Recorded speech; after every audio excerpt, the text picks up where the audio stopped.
Assalamualaikum warahmatullahi wabarakatuh. Perkenalkan, nama saya Ayu Nur Aizah, NIM 63010200084. Di sini saya akan membuat tugas video singkat tentang tema mekanisme pasar dalam Islam. Untuk memenuhi nilai tugas akhir makul teori ekonomi mikro Islam, saya akan menjelaskan mekanisme pasar dalam Islam. Pengertian pasar.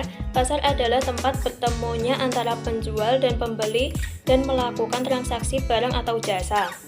Barang merupakan sebuah mekanisme pertukaran barang dan jasa yang alamiah dan telah berlangsung sejak awal peradaban manusia. Dalam Islam, pasar sangatlah penting dalam perekonomian.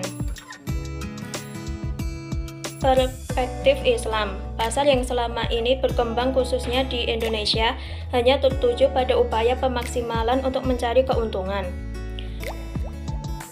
Sistem tersebut nampaknya kurang tepat dengan sistem ekonomi syariah yang menekankan konsep manfaat yang lebih luas pada ekonomi, termasuk di dalamnya mekanisme pasar, dan pada setiap kegiatan ekonomi itu mengacu pada konsep maslahat dan menjunjung tinggi asas-asas keadilan.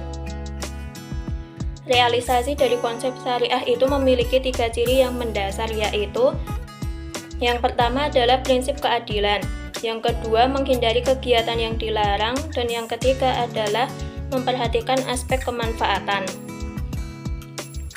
Mekanisme pasar dalam konsep Islam. Dalam hal mekanisme pasar dalam konsep Islam akan tercermin prinsip syariah dalam bentuk nilai-nilai yang secara umum dapat dibagi menjadi 2 perspektif, yaitu makro dan mikro. Nilai syariah dalam perspektif mikro menekankan aspek kompetensi atau profesionalisme dan sikap amanah, sedangkan aspek distribusi, pelanggaran riba, dan kegiatan ekonomi yang tidak memberikan manfaat secara nyata kepada sistem perekonomian. Yang kontribusi daripada sarjana muslim terdahulu belum mampu menyeimbangi dengan keadaan yang terjadi saat ini, karena pada saat itu masih dalam mekanisme pasar sederhana dan mengukurnya dari segi permintaan dan penawaran barang dan jasa. Yang pertama adalah permintaan. Permintaan merupakan salah satu elemen yang menggerakkan pasar. Istilah ini digunakan oleh Ibnu Taimiyah untuk menunjukkan permintaan yang sesungguhnya. Keinginan yang muncul pada konsumen sesungguhnya merupakan suatu kompleks yang dinyatakan berasal dari Allah, namun pada dasarnya ada faktor-faktor yang mempengaruhi permintaan ini. Yang pertama adalah harga barang yang bersangkutan, yang kedua pendapatan konsumen, yang ketiga harga pasar, harga barang lain yang terkait, yang keempat selera konsumen, yang kelima pengharapan atau ekspektasi, yang keenam adalah maslahat atau tujuan dalam konsumsi barang. Penawaran. Definisi ini menurut ilmu Ibnu Taimiyah adalah kekuatan penting dalam pasar sebagai ketersediaan barang yang ada di pasar. Menurutnya, penawaran bisa dari impor dan produksi lokal. Dalam pencapaian maslahat, penawaran sendiri dibutuhkan keimanan yang ada pada diri produsen.